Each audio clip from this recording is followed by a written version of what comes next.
It's good to see everybody. Phil from the rugby site, Darryl and Greg, two of our presenters coming into the Kingston Rugby Coaching Summit at Queen's University. Um, sort of wanted to get some thoughts on what objectives might be for the coaching summit and what attendees could expect. So, Darryl, this is your second year coming into the conference. What do you think some of the objectives and high level expectations that attendee might experience here? Hey, Lev. Thanks for that, mate. Listen, last year the thing I really enjoyed about the summit was the learnings that I could take away. So even though I was there to be a presenter, but certainly learn from the presenters that were there and yourself, and learning a little bit about the whole culture and setup there in Canada, which was pretty exciting for me. So really looking forward to hopefully take some of those learnings away again. One thing in particular that I'm looking forward to in the summit coming up is getting some of that crossover sport where we've got a wrestling coach coming in this time, and we were talking about it a little bit before, but that sounds pretty exciting to me because it relates to that.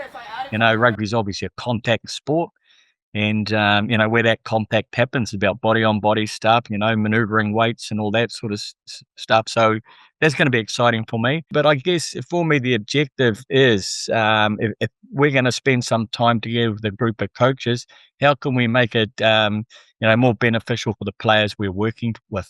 At the end of the day, if we're coaching, those players should be central to everything we do.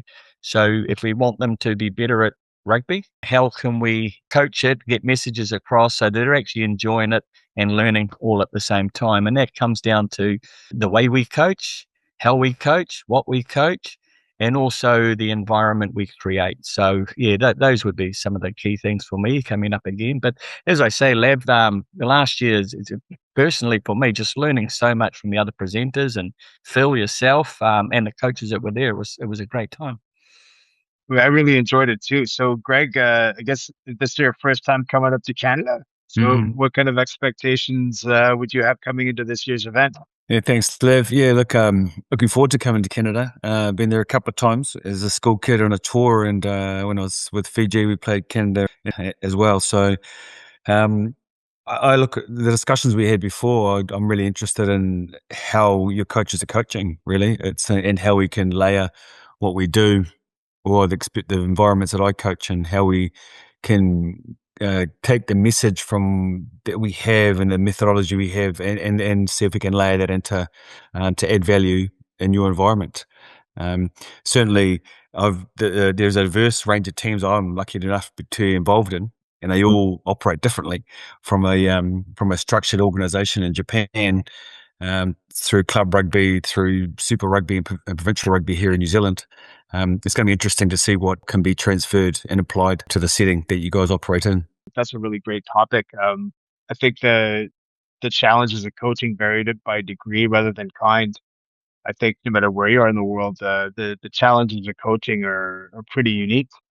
Mm. So one of the interesting things that we had talked about was in terms of like assessing what the coaches who are attending the conference are looking for. Definitely to learn, from the best in the industry on how to make engaging and impactful practice plans and different games and drills to use. I came to the summit this weekend to learn from others, find out new ideas and different ways to think and use the drills and with my teams. Can you talk to us, Darryl, a little bit about some of the educator skills and the pedagogical processes that we might be looking at in terms of building out some skill development for the group? As a coach, whatever we do, we've got to put the player in the center. So, as Greg's just mentioned, wherever you're coaching, it's not just one way. You don't say, this is just my opinion. If I'm coaching in Japan, I don't do the same stuff with, say, a university team in Japan that I might do with a club team here in New Zealand or a team in Canada.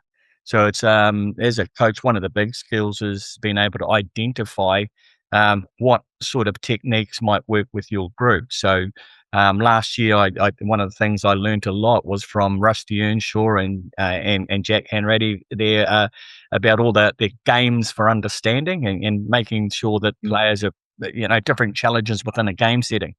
So you've got that continuum with the autocratic style of coaching, right up to that, almost laissez-faire or really democratic, just let the players play.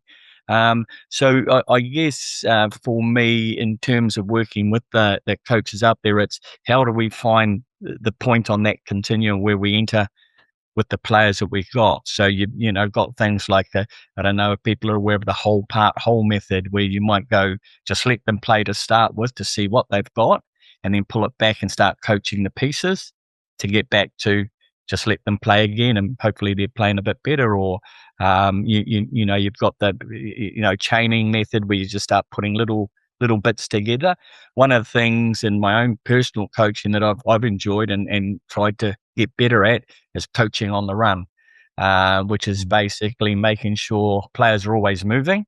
They're always active, but you're actually inserting yourself talking while they're still moving. So you've got to be pretty active as a coach, which is what I enjoy a lot in doing. So hopefully we can investigate some of those things, and with the different coaches here, they'll find a way to insert themselves into their own teams. And we talked a little bit earlier about what a big role that relationship building and building a sense of belonging in the group. Greg, I was hoping you would be able to share a little bit about what your thoughts are in terms of like the ability for a coach to coach and their efficacy based on the relationship that they're able to build with their athletes. Yeah, Lev, I think that's a huge element for me of coaching. I think the relationship base that you create with players and your fellow coaches, it sets the environment and the tone for the learning environment that you set up. Coaching in essence is teaching, and teaching needs to be reciprocal. And agency needs to be a large part of that. So player voice is really important, as is the ability to bounce ideas off fellow coaches and players as we're moving along. I like the idea that Darryl talks about coaching on the run. It allows, I guess, player voice and coach voice to be heard all at the same time in the moment. But definitely relationships cannot be understated, I think. It's not only allows the coaches to be on the same page, it allows the players to buy into the process, so that we have a collective understanding. And I think being efficient with time and being effective in achieving objectives is based on a collective understanding. And I think that only comes from having effective relationships between the group that's operating.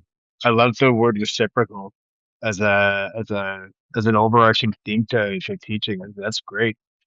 And so one of the other pieces that we're kind of hoping to do is sort of establish like a high challenge, a high safety environment in the conference itself with its participants, and enable like a lot of like learning, sharing within the sessions themselves. So like Darryl, what would an attendee be able to expect from engaging with your sessions at the conference? Like, what would the dialogue be like? How do we facilitate that a bit? Lab, I think in terms of presenting the session at this course, what I'd like to think is that there's full involvement there, so we're getting a lot back from the audience, because I don't know what they know, they don't know what I know, so it's a matter of trying to pull that out of people. So and even a lot of times people. And this is just something I've found in my own coaching over the years. When I was a young coach, I did things, and later on in my life, I sort of realized, oh, now I know why I did that. I didn't actually know it was a good thing to do or a bad thing to do. So potentially try and milk the coaches for what they know, and maybe put some what would I say, some structure around that. That fits into. Say for example, you say, oh well, this is how I do it, Lav.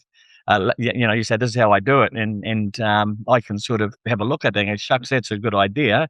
This is why it works, because it fits into this sort of like learning model, or you've just used a coaching on the run technique, which is which is great, and that's why your players respond to you. Or even from a cultural point of view, when you're trying to build that team environment, and as Greg said before, it's a reciprocal thing that you've allowed the players to do all this sort of stuff, and that's why your teams are so good. I always call it the art is in concealing the art. When things, if you know what you're doing, you're creating an environment where things happen. People don't know why they're happening, but they just happen because of what you've created in the background. No one takes credit for it, but people come into teams and they can't figure out why this team that they were in was so great. Why did things click for us? But if from a coach's point of view, if you're strategic and you know what you're doing in creating those sorts of spaces, things will happen. And maybe within the groups, we need to get all that feedback from what they do and then sort of say, keep doing that because this is how it's impacting your team. Greg, how important do you think it is to be able to establish the objectives of the learner in an environment like this where we're coaching the coaches? In my mind, the learning's been coaches and the players ultimately. I think establishing the objectives makes things focused. Darryl talks about drilling into the understanding of the collective group, but I think if we in providing mechanisms by which that richness is extracted and shared, I think if we're clear on the objectives and where we're heading, and we have an objective-based environment, then we know how we're attaching the information to what we're trying to learn.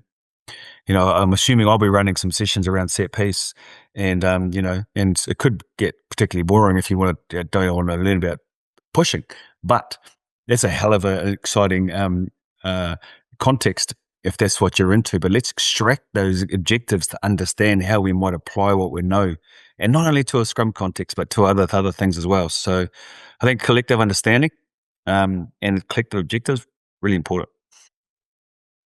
Yeah, I think that's great. I think one of the things that really enabled such awesome sharing last year was the approachability of the presenters, and I'm looking forward to more of the same this year. I think the people that show up this year are really in for a treat. Can we get Darryl to make sure that Darryl's available to model some of the scrumming techniques? He's particularly good at it. Can I just add though? I've always been a backs coach, tack and that, and just as an example, what Greg did for me as a coach educator, he came and did some work with the team that I had, and just set me up so that and I've spent a few seasons now being a scrum coach, but it was just the idea of just this game is so bloody simple. But the way that it was broken down, the scrum into three parts, the set up to center line phase, the push phase, and the delivery phase, and how to coach that just makes everything real easy, and then break down each role within the scrum. So if we can do that in the past, the way Greg did for me, I mean, as I say, I'd never been a scrum coach in my life, but I was in a situation where I had to be, because we couldn't find anyone else to do it, and it actually ended up. I actually really enjoyed it as you started to understand. Not only that, I think, Greg, after you worked with me, you did the sessions with Tana Umanga as well, when he started in his professional life coaching. So again, he sort of had no idea about scrums, and Greg just explained as he did to me and to Tana, that it's just a push contest. That's all it is. But we just got to push together at the same time and all that, and how you piece that together was so simple. So, if we do get Greg to do some of that scrum stuff, I think he'd be in for a real treat. So, thank you, Darryl. So it's all a concussion. I mean, I really had to make it simple, so I understood it. I think the key thing we're looking for when we get to this summit, it would be great, a big help for us, or make things more beneficial. If whenever you come if you're coming to the summit, make sure you come with the mindset you want to get something out of it. So, and if you can let us know that on the first day, then we can work around that and discuss that. If we've got a group of 100 coaches there's 100 brains in the room that may have the solutions, but we can help facilitate, get that out of people, and also put our own thinking caps on. But yeah, it would really help us, and probably one of the first things we're going to do at the summit will be asking all the participants just to write it down, put it on a little bit of a post-it thing. We'll stick it on the wall, and we'll make sure we try and cover everything you need from the course. And if there's anything specific, like obviously, I live in New Zealand. Greg lives in, I don't know, an island in Fiji somewhere. I'm not sure, but we our situation's probably different. We don't have snow where I am, so we don't. We're not sort of don't have to do too many indoor trainings. But if that's something we need to think about and how we put this stuff into a 20 by 20 room. Geez, I'd love to learn that too, because here in New Zealand, sometimes we have to go indoors when it rains. So it'd be great to take some of those ideas away from you guys as well. Where would a prospective participant go to sign up for the conference?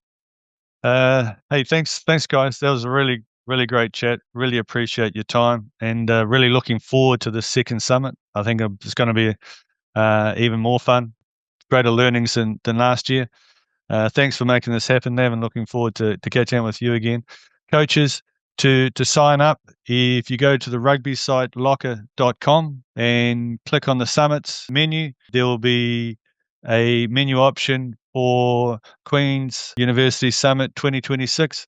Click on that and sign up. There'll be a link at the end of this for you to click on as well to make it even easier. And plus, you'll see us in the social medias from the Queen's social media, Rugby Ontario and Rugby Canada. You'll see those flyers and various resources coming out in the coming weeks. So they'll all have registration links as well. Thanks for your time, guys. That's great. We'll see you in April.